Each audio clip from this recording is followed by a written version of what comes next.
কুসুমের বাবার মুখ থেকে পাত্রপক্ষ দেখতে আসার কথা শোনা মাত্রই এবার চমকে উঠল আয়ুষা। আপনারা ভিডিওতে লাইক দিয়ে দেখতে থাকুন। যে মুহূর্তে কিনা কুসুমকে ওর সম্মান ফিরিয়ে দেয় রাজশেখর, ঠিক সেই মুহূর্তেই কুসুমের বাবা চলে আসে এবং আসা মাত্রই বলতে থাকে যে কর্তামা, আসলে আপনার সঙ্গে আমার কিছু কথা বলার ছিল, বলতে পারেন যে খুব জরুরি। ঠিক সেই মুহূর্তেই যখন ইন্দ্রাণী গাঙ্গুলি বলতে থাকে যে হ্যাঁ শঙ্কর বলো না তোমার কী বলার আছে, ঠিক সেই মুহূর্তে যখন শঙ্কর বলতে থাকে যে আগে কর্তামা, আমি আপনাকে আমার মেয়ের জন্য একটা সম্বন্ধ এসেছে, আমি একবার আপনাকে বলেছিলাম না, সেই সম্বন্ধ সেই সুবাদেই পাত্রপক্ষ দুদিন বাদে আমাদের বাড়িতে আসতে চলেছে এবং তারা বলছে যে সেদিন সব কিছু ঠিকঠাক থাকলে তারা সেদিনই পাকা কথা বলে যাবে এবং সেই সুবাদে আমি ভাবছিলাম যে অবশ্যই তো আমাদের সেদিন একটু ভালো আয়োজন করা দরকার। এই বিষয়ে আপনি কি বলেন বলুন তো, কারণ আপনি তো এত বছর যাবৎ আমাকে সব কিছুর জন্য আপনি আমাকে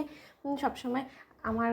কথা ভেবেছেন, আমার সন্তানদের কথা ভেবেছেন এবং আমার মেয়ের জন্য সবথেকে ভালোটা তো আপনিই বুঝেন, তাই না? তাই আসলে আপনার সঙ্গে এই বিষয়ে আলাপ আলোচনা করার জন্য এখানে এসেছিলাম। অন্যদিকে ঈশানের ছোটো কাকিমুনি অপমান করে কুসুমের বাবাকে বলতে থাকে যে বলো না সরাসরি যে দিদির কাছ থেকে তুমি টাকা বার করাতে এসেছো, কারণ তোমার এখন টাকার প্রয়োজন, তোমার মেয়েকে তুমি ধুমধাম করে বিয়ে দিতে চাও, সেটা বললেই তো পারো, তুমি সরাসরি দিদির কাছ থেকে টাকাটা আদায় করে নেবে, সেই তো। কারণ এত বছর যাবত এরকম করে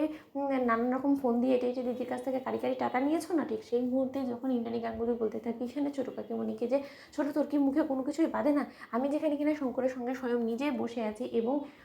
যখন কিনা রাজ সেখানে বসে আছে সেখানে তুই কথা বলার কে বলতো। ঠিক সেই মুহূর্তে যখন ইন্দ্রাণী গাঙ্গুলি বলতে থাকে যে শঙ্কর, এ তো খুব ভালো কথা এবং তোমাকে আমিও একটা সুখবর জানিয়ে রাখি যে খুব শীঘ্রই আগামী 2-4 দিনের মধ্যে আমি দেবলীনা এবং আয়ুষেরও আংটি বদলে সেরে ফেলতে চাই, তাহলে বরঞ্চ ভালোই হলো, একসঙ্গে দুটো শুভ কাজ সেরে ফেলা যাবে। ঠিক সেই মুহূর্তেই যখন আয়ুষ এবং ঈশান সেখানে চলে আসে এবং বলতে থাকে কী ব্যাপার মা, কোন সুখবরের কথা বলছো বলো তো? একটা তো বুঝলাম যে ঈশান এবং দেবলীনার এঙ্গেজমেন্টের কথা চলছে, আরেকটা কী সুখবর বলো তো? ঠিক সেই মুহূর্তেই ইন্দ্রাণী গাঙ্গুলি যখন বলতে থাকে যে ওই তো ওই কথা বলার জন্যই শঙ্কর এখানে এসেছে, ওর মেয়ের বিয়ের পাকা কথা বলার জন্য নাকি 2 দিন বাদে পাত্রপক্ষ আসতে চলেছে এবং তারা নাকি সব কিছু ঠিকঠাক থাকলে সেদিনই সব কিছু